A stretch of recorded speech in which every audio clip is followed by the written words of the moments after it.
Hello, listeners. Welcome to Hear Me Speak. It's Casey here. Today, I wanted to talk about holding on to faith at this difficult and challenging time.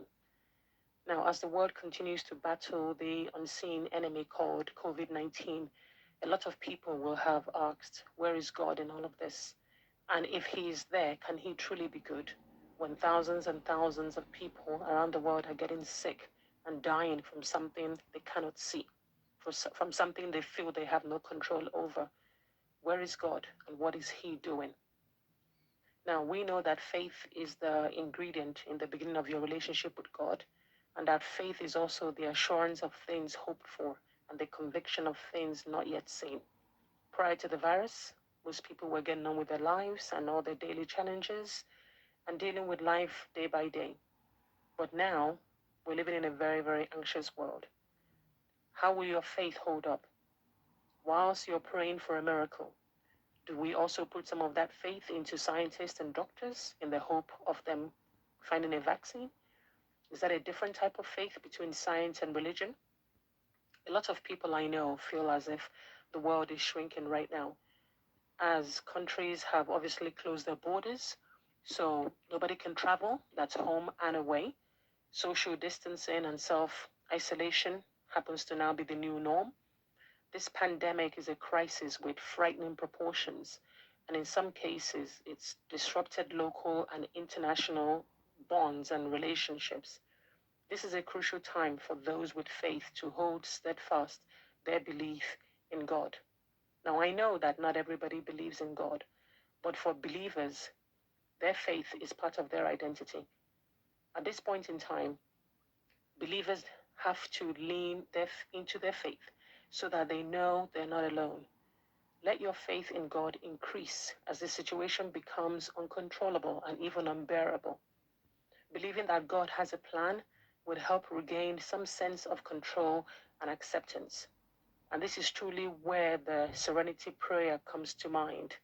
God grant me the serenity to accept the things I cannot change, courage to change the things I can, and wisdom to know the difference. For some people, this pandemic might be part of a long list of challenges that they were already facing in their life. Then there are those whose loved ones have died suddenly as a result of this virus, and they may well have died alone.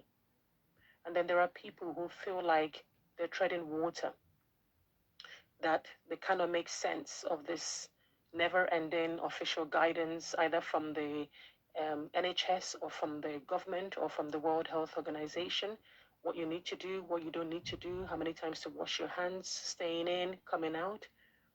And then for some people, the old saying applies that there are no atheists on the battlefield. But as we continue to look inwards, we are reminded that hope is alive. I truly, truly believe that. Hope is alive regardless of circumstances, despite arguments of logic and reason. We believe God and take Him at His word. For with God, all things are possible. Now, this period too shall pass. But as we live through it, we hope the world will emerge victorious. We're all living in a world that, reappears to be appears to have endless problems, be it inside our homes, with the people we know, people we love, people we work with. There seems to be an endless cycle of bad news on the television or newspaper or any other place you get your information. This is where faith plays an important role in one's life. And for me, it gives me an internal peace. It doesn't mean I don't feel scared. It doesn't mean I don't feel anxious. It doesn't mean I don't get doubtful. But I try not to let hurdles overwhelm me so much so that they take over my mind or my waking moment or invade my spirit. Whilst faith is a gift from God, it doesn't mean that it's a walk in the park. Obviously, it depends on people's expectations and what they believe their faith is for. Now, this virus has ensured that so many things are now happening at the same time, from people having to juggle several responsibilities to people feeling like they have been cut off at the knees with their work suddenly stopping, schools suddenly closing, issues in relationships, domestic abuse on the rise, and so on. and as well as all the other challenges that people were having normally all over the world before this virus happened. And then you add the enforced lockdown and quarantine. But then, with the lockdown and quarantine, people have time to reflect on their lives now. To me, there are rewards to be gained from faith, not just in this present time, but always.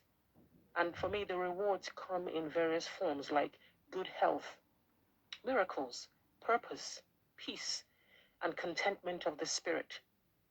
Faith helps lighten the load, whatever we are carrying, for God is in control.